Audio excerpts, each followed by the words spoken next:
कोल्हे. मी TY BCom मध्ये शिकते. आज 3 जानेवारी सावित्रीबाई फुले यांची जयंती. त्यानिमित्त मी ओवी सादर करते. पहिली माझी ओवी ग सावित्रीच्या बुद्धीला, स्त्रियांच्या शिक्षणाचा पाया तू घातला.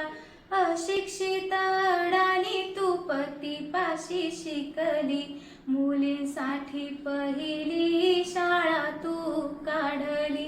दुसरी ओवी गायली तुझ्या गदेयाला, दगड गोटे खाऊनी चालविली तू शाळा. घराबाहेर काढले गुंडांनी अडविले, धीराने तोंड दिले सगळ्या त्रासाला. तिसरी माझी ओवी ग तुझ्या मोठ्या मनाला, फसलेल्या विधवेचा सांभाळ तू केला. अबालानी अनाथांची माय बाप होऊन, यशवंत बाळाला दत्तक घेतलं. चौथी ओवी गायली तुझ्या थोर हृदयाला, माणुसकीचा झरा ज्यात नित्य वाहिला. ज्योतिबांची सावली नाही तू राहिली, सत्य धर्म प्रकाशात ज्ञान ज्योत तडपली. सत्य धर्म प्रकाशात तेजान तळपली. दुःखितांच्या सेवेत देह तू ठेविले, स्मरण तुझे करुणी वसामी घेतला. भगिनींना जागविन संघटित करीन, ज्ञान ज्योत लावीन हेच तुला नमन. ज्ञान ज्योत लावीन हेच तुला नमन. सावित्रीबाई फुले यांच्या जयंतीनिमित्त आपण या ठिकाणी जमलेलो आहोत. क्रांतीज्योती सावित्रीबाई फुले आणि आजचा दिवस राष्ट्रीय बालिका दिन म्हणून देखील भारतामध्ये साजरा केला जातो. खरं तर का बरं सावित्रीबाईंची जयंती आपण साजरी करतो? भारतामध्ये शिक्षणाची एक व्यवस्था होती. जर प्राचीन काळापासून जर तुम्ही पाहिलं तर भारतीय शिक्षण व्यवस्था होती, पण ती एका विशिष्ट वर्गासाठी होती. म्हणजे भारतातल्या समाजातल्या एका विशिष्ट वर्गाने शिक्षण घ्यायचं, त्यांनीच शिकायचं आणि सगळ्या उरलेल्या सगळ्या लोकांवर हुकूमत गाजवायची, अशी भारतीय शिक्षण व्यवस्था प्राचीन काळामध्ये अस्तित्वात होती. 2500 वर्षे ही शिक्षण व्यवस्था चालू होती. 2500 वर्षे की समाजातला एक छोटा वर्ग आहे त्याने शिकायचं आणि त्यांनीच दुसऱ्या लोकांना वाटलं तर शिकवायचं, अशी परिस्थिती आपल्या देशामध्ये होती. इथल्या स्त्रियांनी शिकणं तर दूरच, पण इथल्या पुरुषांना देखील शिक्षण व्यवस्था आपल्या देशामध्ये अस्तित्वात होती. स्त्रीने शिकलं, स्त्री शिकली म्हणजे पापाची सुरुवात होते, असं आपल्या भारतातले धर्मग्रंथ सांगतात. स्त्री शिक्षणाची सुरुवात म्हणजे भारतातली पापाची सुरुवात, असा मनुस्मृती सारखा ग्रंथ सांगतो. आणि म्हणून महात्मा फुले एका ठिकाणी असं म्हणतात की जो ग्रंथ इथल्या स्त्रियांना गुलामाची वागणूक देतो तो ग्रंथ जाळला पाहिजे. महात्मा फुले 1827ला असं म्हणतात की मनुस्मृती सारखा ग्रंथ जाळला पाहिजे जो स्त्रियांना समानतेची वागणूक देत नाही. आणि बरोबर पुढं 100 वर्षांनी 19 मार्च 1927ला बाबासाहेब आंबेडकरांनी तो ग्रंथ जाळलेला. डॉक्टर बाबासाहेब आंबेडकरांनी महात्मा फुलेंना गुरु मानलं होतं. म्हणजे त्यांना कधी त्यांनी पाहिलेलं नाही तरी देखील त्यांना गुरु मानले. इथली स्त्री शिकली पाहिजे. आता तिघींनी खूप चांगल्या प्रकारचं विवेचन केलं. खरं तर म्हणजे त्यांनी जे मांडलं ना ते खरे सावित्रीबाई त्यांना कळलेले आहे, म्हणजे तुम्हाला सगळ्यांनाच कळलेली. फेरारबाई जे आहे त्या फेरारबाईंनी फुलेंना बोललेलं आहे. तर चैताली ते त्याच्यामध्ये सांगितलं की ती काय म्हटलं. ते मिसेस फेरार ज्या आहे त्यांनी फुल्यांना सांगितलं की तुमच्या देशातली व्यवस्था का अशी आहे. आणि माणसाला म्हणजे जो माणूस जन्म घेतो, प्रत्येक माणूस हाडामासाचा सारखाच असतो, प्रत्येकाचं रक्त सारखं असतं, पण प्रत्येकामध्ये भेदभाव का? महात्मा फुलेंना फेरार मिळतात किंवा मिशनरी स्कूलमध्ये महात्मा फुले जेव्हा शिकतात तेव्हा त्यांना असं वाटायला लागलं की इथल्या स्त्रिया शिकल्या पाहिजे, इथल्या स्त्रियांना शिकवलं पाहिजे. एक जर म्हणजे तिने सांगितलं आता की एक जर मुलगी शिकली किंवा एक जर स्त्री शिकली तर सगळं घर शहाणं होतं, घर शहाणं झालं तर गाव शहाणा होतं, गाव शहाणा झालं तर आपला तालुका शहाणा होईल. अशी ती साखळी होऊन आपला देश जर शहाणा करायचा असेल, देश जर चांगला घडवायचा असेल तर इथल्या स्त्रियांना शिकवलं पाहिजे असं त्यांना वाटलंय. आणि म्हणून स्त्रियांना किंवा मुलींना शिकवण्यासाठी तर कोणीतरी स्त्री शिक्षिका पाहिजे, म्हणून आपल्या पत्नीला सावित्रीबाईंना शिकवलेलं आहे आणि सावित्रीबाईंनी सगळा भारताचा इतिहास बदललेला आहे. भारतीय शिक्षण व्यवस्थेचा इतिहास जर कोणी बदललेला असेल ना, तो एकमेव सावित्रीबाईंनी बदललेला आहे. आणि सावित्रीबाई नुसते शिक्षिका म्हणजे ज्योतिरावांनी शिकवलं आणि त्या शिक्षिका झाल्या, शिकायला लागल्या असेल त्या काळात. आता जसं डीएडचं शिक्षण आहे ना, तसं नगरमध्ये सावित्रीबाईंनी शिकवण्याचा तो डिप्लोमा त्या काळात केलेला आहे आणि त्यांनी शिकवलेला आहे. त्यांच्या ज्या सहकारी आहेत त्या भारतातल्या दुसऱ्या महिला शिक्षिका आहेत, त्यांचं नाव आहे फातिमा शेख. त्या दोघींनी प्रचंड कष्ट केलेलं आहे. त्यांचं म्हणजे समाजाने त्यांना काय काय केलं, समाजाने त्यांना काय काय त्रास दिला, म्हणजे आपल्या देशामध्ये काही चांगलं करायला लागलं की लोक त्याच्या तोंडात शेण घालतात, अशी एक म्हण. इथं प्रत्येक पावलावर सावित्रीबाईंना खरं तर त्रास सहन करावा लागलेला आहे. पण महात्मा फुलेंनी सांगितलेली गोष्ट, महात्मा फुलेंच्या विचारांचा प्रभाव तिच्यावर एवढा प्रचंड आहे. म्हणजे महात्मा फुलेंच्या विचारांचं जर उदाहरण सांगायचं म्हटलं ना, तुम्ही प्रत्येक गोष्ट त्यांनी तर्कावर आधारित आहेत, बुद्धिप्रामाण्यवाद वापरलेला आहे. म्हणजे जी बुद्धिप्रामाण्यवाद म्हणजे काय, की जी गोष्ट आपल्या बुद्धीला पटते ना तीच गोष्ट स्वीकारली पाहिजे.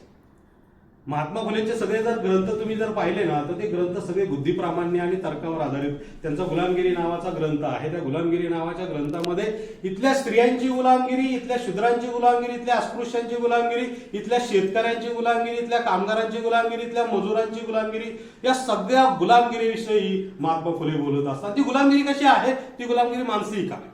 म्हणजे एक साधं उदाहरण महात्मा फुले त्यांच्यामध्ये देतात की बळीची कथा तुम्हाला सगळ्यांना माहिती आहे. बळीच्या कथेवर महात्मा फुलेंनी खूप मोठं लेखन त्या गुलामगिरी नावाच्या ग्रंथात केलेले.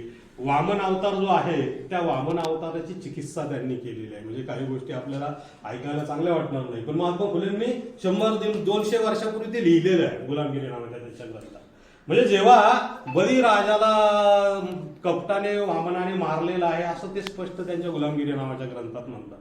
तर ते साधं उदाहरण असं म्हणतात की बळीराजाकडे त्याने 3 पावलं दान मागितलं आणि पहिलं पाऊल कुठं ठेवलं, पहिलं पाऊल पृथ्वीवर ठेवलं, दुसरं पाऊल आकाशात ठेवलं आणि आता मी तिसरं पाऊल कुठं ठेवू असं तो म्हटलेला आहे. तेव्हा बळीराजा त्याला म्हणतो की तिसरं पाऊल माझ्या डोक्यावर ठेव आणि तो त्याला पाताळात घालतो. अशी ती कथा आहे. म्हणजे मी तुम्हाला खूप थोडक्यात कथा सांगितली. या कथेभोवती महात्मा फुले अनेक प्रश्न निर्माण करताना दिसतात की पहिला पाऊल जर जमिनीवर ठेवला तर जमिनीवरचे सगळे जीव जंतू, माणसं बिनसं, जनावरं सगळी मरून गेले असेल त्याच्या एका पायाने. किंवा पृथ्वीवर असलेलं किती टक्के पाणी आहे ते पाणी कुठं गेलेलं असेल. साध्या साध्या गोष्टी आहेत. म्हणजे इथली जीवजंतू नष्ट झाले. दुसरं पाऊल जर आकाशाला ठेवलं तर त्याने त्याच्या शरीराचा बॅलन्स कसा केला असेल. आकाश आणि पृथ्वी या निर्वात पोकळीमध्ये दुसरं काही शिल्लक राहत नाही, मग त्याचं शरीर कुठं होतं, असे प्रश्न ते निर्माण करतात. आणि मग शेवटचं पाऊल जेव्हा बळीराजा म्हटलं माझ्या डोक्यावर ठेव, तेव्हा बळीराजा नेमका कुठं होता. कारण एका पावलात तर सगळी पृथ्वी आपलेली होती, दुसऱ्या पावला आकाश होते, बळीराजा कुठं होता. असे अनेक प्रश्न बुद्धिप्रामाण्यवादाने महात्मा फुले उभे करतात. त्यांचा शेतकऱ्यांचा आसूड नावाचा ग्रंथ जर तुम्ही वाचला तर 200 वर्षापूर्वी महात्मा फुले सांगतात की इथल्या शेतकऱ्यांकडे जर लक्ष दिलं नाही तर इथल्या शेतकऱ्यांना आत्महत्या करावी लागेल. आज आजची परिस्थिती काय, तुम्हाला जर विदर्भ मराठवाड्यातले शेतकरी पाहिले तर रोज एक पेपरमध्ये बातमी असते की शेतकऱ्यांनी आत्महत्या केलेली आहे. 200 वर्षापूर्वी महात्मा फुले सांगतात. दूरदृष्टीचा सुधारक म्हणून, म्हणजे आपल्या देशामध्ये 2 प्रकारचे सुधारक होऊन गेले, एक कर्ते सुधारक आणि एक बोलके सुधारक. म्हणजे कर्ते सुधारक काय करतात, बोलके सुधारक काय करतात की स्त्रियांना शिक्षण दिलं पाहिजे, विधवांचे पुनर्विवाह झालं पाहिजे, बालविवाह रोखले पाहिजेत, असं बोलके सुधारक म्हणतात. ते फक्त बोलतात, ते करत नाही. म्हणजे लोकहितवादी सारखे समाज सुधारक पाहिले तर लोकहितवादींची शतपत्रे नावाचं त्यांचं जे लेखन आहे किंवा वेगवेगळ्या गोष्टी आहेत, अनेक सुधारणावादी गोष्टी त्यांनी मांडल्या, पण त्यांच्या घरातून त्यांना अजिबात सुरुवात करता आली नाही. तर त्याच्या विपरीत वर्तन त्यांनी केलेलं आहे. महात्मा फुले असे एकमेव सुधारक आहेत, कर्ते सुधारक आहेत. आधी केले मग सांगितले असं जे आपण म्हणतो, महात्मा फुले असं म्हणतात की इतक्या मुलींना शिक्षण दिलं पाहिजे. महात्मा फुले फक्त बोलून थांबत नाही. महात्मा फुले स्वतःच्या घरामध्ये मुलींसाठी शाळा काढतात, स्वतःच्या बायकोला शिक्षण करतात. म्हणजे माणसाचे जे हक्क आहे, म्हणजे निसर्गाने कोण सगळे हक्क माणसाला दिले. ज्ञान संपादनाचा हक्क दिलेला आहे, तुमच्या स्वतःच्या शरीराचा, तुमच्या प्रत्येक मानसिक गोष्टीचा अधिकार स्वतः प्रत्येक माणसाला दिलेला आहे. पाश्चात्य विचारवंत एक आहे, त्याचं नाव आहे थॉमस पेन नावाचा. त्या थॉमस पेनच्या राईट्स ऑफ मॅन नावाच्या ग्रंथाचा प्रभाव महात्मा फुलेंवर, त्यांनी तो ग्रंथ वाचलेला आहे. गुलामगिरी नावाचा ग्रंथ लिहिताना पेन साहेब असा उल्लेख ते महात्मा फुले त्याच्यामध्ये करतात. महात्मा फुले ज्या गोष्टी त्यांनी स्वीकारल्या, ज्या गोष्टी त्यांनी बोलल्या, त्या गोष्टी त्यांनी आयुष्यभर केलेल्या तुम्हाला दिसतील. म्हणजे साधे जर उदाहरण तुम्ही पाहिली, ते म्हणतात स्त्रियांना शिक्षण दिलं पाहिजे, स्त्रियांसाठी शाळा चालू करतात. अस्पृश्यांना समानतेची वागणूक दिली पाहिजे, अस्पृश्यांना सार्वजनिक पाणवठे खुले केले पाहिजेत, असं महात्मा फुले म्हणतात. आणि स्वतःच्या घरचा पाण्याचा हौद अस्पृश्य लोकांसाठी खुला करतात. ही प्रचंड मोठी क्रांतिकारक गोष्ट आहे. 200 वर्षापूर्वी ही प्रचंड मोठी क्रांतिकारक गोष्ट आहे. कारण त्याच्यानंतर 100 वर्षांनी डॉक्टर बाबासाहेब आंबेडकरांना महाडच्या 14 तऱ्याचा सत्याग्रह करावा लागलाय पाणी पिण्यासाठी. पाणी निसर्गाची देणगी. निसर्ग पाणी देताना असं म्हणत नाही की मी फक्त अमक्याच जातीच्या माणसाला प्यायला देणार आहे. निसर्ग देताना सगळ्यांना भरभरून देतो, पण इथला माणूस त्याची वाटणी करत असतो. त्या वाटणीला खरं तर सावित्रीबाईंनी आणि महात्मा फुलेंनी विरोध केला. इथं स्त्रियांना शिक्षण देऊन ते नुसतं थांबत नाही, तर त्यांच्या घरी त्यांनी विधवांसाठी प्रसूतिगृह सुरू केलेले आहे. आणि ही गोष्ट आजच्या काळात देखील कुठल्या माणसाची करण्याची हिंमत होत नाही. म्हणजे एखादी विधवा, म्हणजे साधारणपणे त्या काळामध्ये बालाजरट विवाहाची प्रथा आहे. बाला म्हणजे लहान मुलगी, जरट म्हणजे म्हातारा. एखाद्या 9, 10, 14 वर्षाच्या मुलीचं लग्न 50 वर्षाच्या बिजवराशी लावून द्यायची पद्धत. म्हणजे अशी लग्न अनेक लागायची त्या काळात, शेकडो लग्न अशी लागायची. आणि मग 50 वर्षाचा माणूस 60-70व्या वर्षी मरायचा आणि ती मुलगी आईन 25-30 मध्ये विधवा व्हायची. आणि मग तिच्याच नातेवाईक किंवा जवळपासचा माणूस तिच्या असहायतेचा गैरफायदा घ्यायचा. अशा मुलींना संरक्षण देण्याचं काम सावित्रीबाईंनी आपल्या घरामध्ये प्रस्तुती, आणि त्यांनी असं ते जाहिरात दिलेली आहे.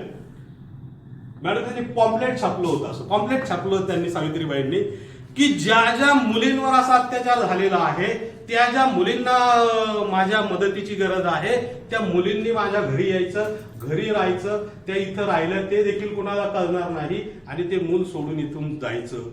ही गोष्ट आजच्या काळातले आम्ही आजच्या काळातला कुठलाही माणूस किंवा कुठलीही बाई करू शकत नाही. ती गोष्ट 200 वर्षापूर्वी महात्मा फुले करतात.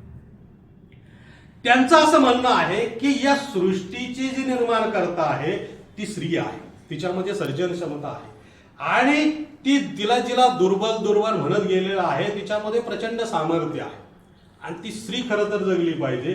ती नुसती जगली नाही पाहिजे, तर ती सामर्थ्याने जगली पाहिजे असं सावित्रीबाईंना वाटत होतं. म्हणून घरी त्या मुलींना त्यांनी आश्रय दिलेला आहे. दुसरी गोष्ट अशी आहे की नाभी समाज जो आहे, म्हणजे केस कर्तनाचं जो काम करतो नाभिक समाज, त्या नाभिक समाजातला जगातला एकमेव संप सावित्रीबाईंनी घडवून आणलेला. त्यानंतर नाभी समाजाचा संप कधीच झालेला नाही. नाभी समाजाला संप करायला लावणारी सावित्रीबाईंमध्ये केवढी प्रचंड वैचारिक ताकद असतील त्याचा अंदाज तुम्ही काढा. ती नाभी समाजाच्या लोकांमध्ये जाते. म्हणजे तिला तर बाहेर पडल्यावर लोक शेण मारतात, दगडी मारतात, पण त्या नाभी समाजाच्या तरुणांना ती गोळा करते, त्यांच्या समोर ती बोलते आणि ती असं म्हणते की म्हणजे स्त्रियांचे जे केस करतं किंवा स्त्रियांना जे केस काढायला होते कशासाठी, कारण केस हे स्त्रियांच्या सौंदर्याचं एक माध्यम आहे. आणि तिला क्रूप केलं पाहिजे. म्हणजे क्रूप केलं तर तिच्याकडे कोणी बघणार नाही, ती कुणाला आवडणार नाही आणि मग आपल्या समाजाचं संतुलन राहील असं लोकांना वाटतं. म्हणून तिला विद्रूप करण्यासाठी तुम्ही काकस्पर्श नावाचा चित्रपट पाहिला असेल की त्याच्यामध्ये पूर्ण स्त्रियांचे केस काढले जातात.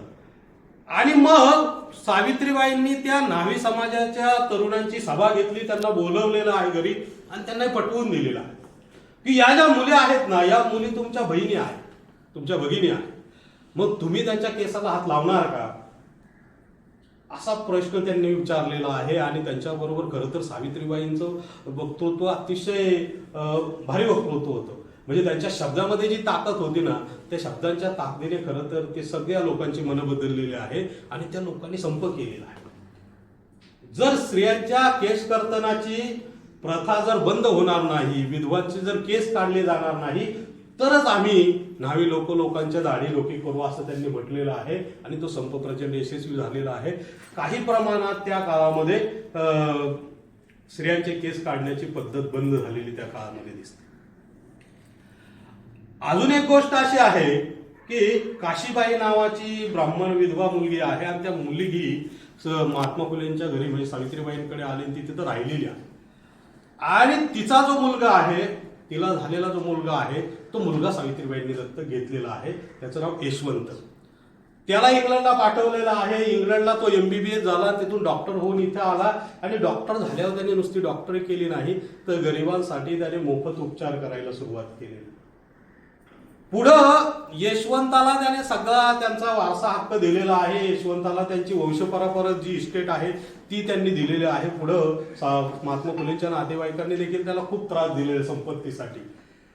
म्हणजे आज जर तुम्ही सामाजिक न्याय नावाच्या आपल्या घटनेमध्ये जी गोष्ट आलेली आहे ती सामाजिक न्याय नावाची गोष्ट महात्मा फुलेंच्या विचारांमधून आलेली आहे. म्हणजे एखाद्या स्त्रीच्या अन्याय झालेल्या स्त्रीच्या मुलाला दत्तक घेणं किंवा त्याचा फक्त शिक्षण करण्यापर्यंत थांबत नाही तर सगळ्या गोष्टी आपल्या पोटच्या मुलाप्रमाणे त्याला देताना दिसतात. आणि ही गोष्ट महात्मा फुलेंमुळे नाही तर सावित्रीबाईंमुळे शक्य झाली तुम्हाला दिसेल. पुढे एक गोष्ट तुम्हाला आश्चर्य वाटेल, अशी एक गोष्ट आहे की सावित्रीबाईंना अपत्य होत नाही म्हणून सावित्रीबाई महात्मा फुलेंना म्हणतात की मला अपत्य होत नाही तर तुम्ही दुसरं लग्न करा, दुसरी पत्नी घरात आण, तिला जी मुलं होतील त्या मुलांना मी माझी मुलं मानेन.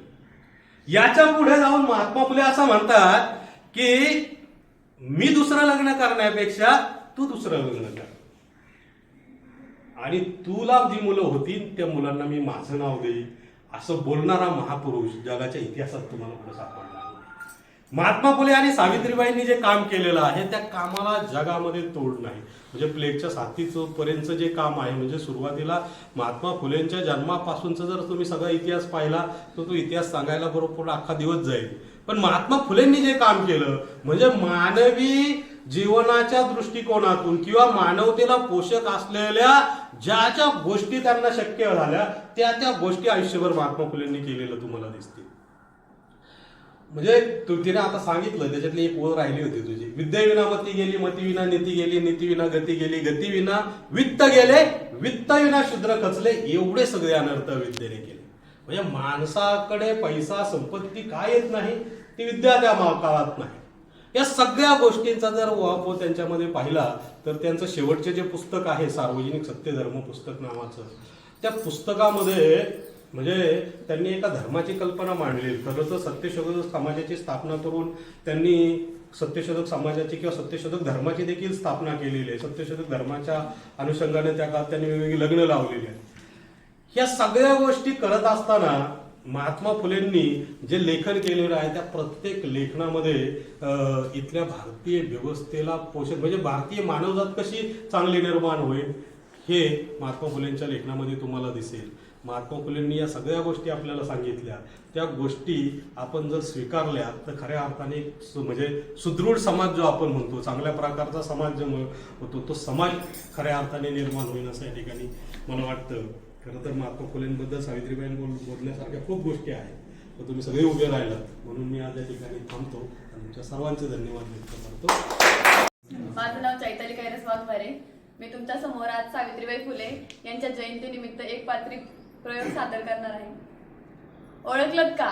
मी सावित्री ज्योतिराव फुले, सातारा जिल्ह्यातील खंडाळा तालुक्यातील नायगावच्या खंडोजी देवाजी पाटलांची मी कन्या.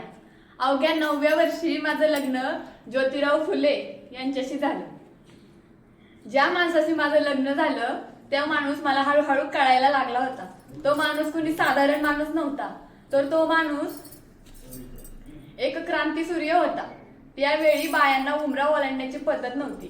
बायांनी जाते कसं, आपण बरं, आपलं घर बरं, चूल बरं, मूल बरं आणि आपण घरातच बरं. घरातली चूल इतकंच ते काय ते बाईचं अस्तित्व होतं. पुरुषांमध्ये उच्च नीच असा लय भेदभाव होता. पण या सर्वांवरती ना एकच उपाय होता, ते म्हणजे शिक्षण. शिक्षणाचा ध्यास हे एकच खूळ ज्योतिरावांच्या मनात होतं. शिक्षणाचा ध्यास हे एकच खूळ ज्योतिरावांच्या मनात होतं. असे एकदा शिक्षणाचा प्रसार करायला ज्योतिराव एकदा गावामध्ये निघाले.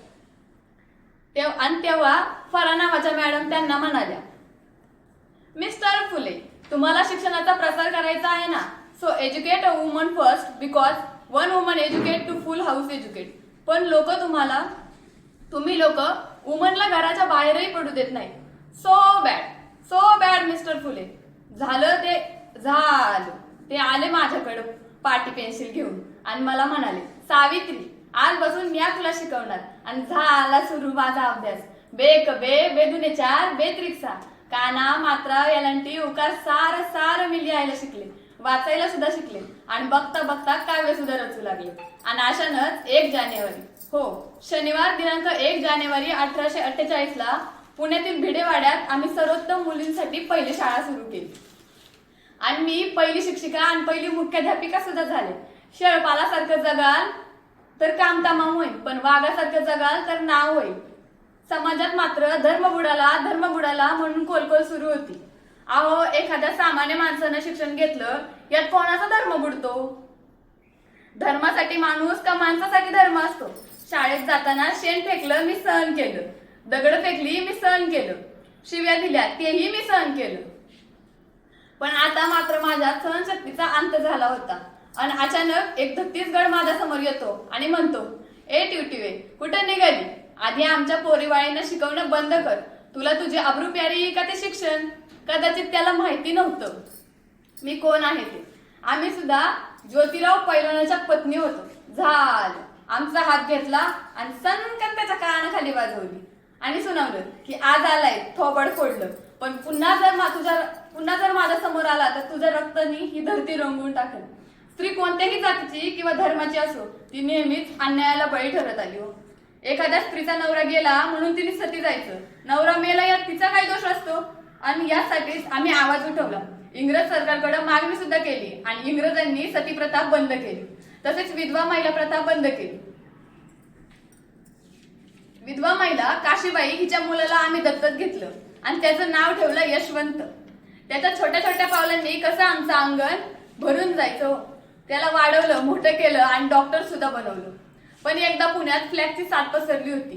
काखेत गाठून लोक पटापटा मरू लागली होती. तेव्हा मी यशवंताला सांगितलं, यशवंता, आता आपल्याला हॉस्पिटल उभारायला हवं. यशवंतानं हॉस्पिटल उभारलं. मीही त्याच्यासोबत रुग्णांचा उपचार करत होते. पण फ्लॅग हा संसर्गजन्य रोग असल्यामुळे तो कधी ना कधी मलाही होणार होता, माझ्या यशवंतालाही होणार होता. पण मुळीच आम्ही जगलो या समाजासाठीच ना. आणि त्याच समाजासाठी सेवा करत असताना जर मरण आलं तर त्यात आपलं स्वागतच आहे. तेव्हाच सावित्रीची मी सावित्रीबाई झाले, सावित्रीबाईची मी सावित्री माई झाले. बघता बघता आमच्या 18 शाळा सुरू झाल्या. सतीप्रथा, केशवपण अशा चुकीच्या रूढी परंपरांवरती आम्ही विरोध केला, कारण आनंद होता तो आयाबाया शिकण्याचा. म्हणून म्हणते, विद्येविना मती गेली, मती विना नीती गेली, नीती विना गती गेली, गती विना वित्त गेले. एवढे अनर्थ एका विद्येने केले, एवढे अनर्थ एका विद्येने केले. म्हणून मुलींना वाचवा, मुलींना शिकवा आणि या देशाची साक्षरता वाढवा असं सांगत असते. एक मुलगा शिकला तर तो स्वतः सुशिक्षित होतो, परंतु एक मुलगी शिकली तर ती तिच्या संपूर्ण कुटुंबाला सुशिक्षित करण्याचे ठरवते. त्यामुळे म्हणते, मुलगी वाचवा, मुलगी शिक्षा, मुलगीला शिकवा आणि या देशाची साक्षरता वाढवा. आज जर मी नसते तर मुलींना ताठपणे शिक्षण घेता आले नसते. आज जर मी नसते तर मुलींना ताठपणे शिक्षण घेता आले नसते.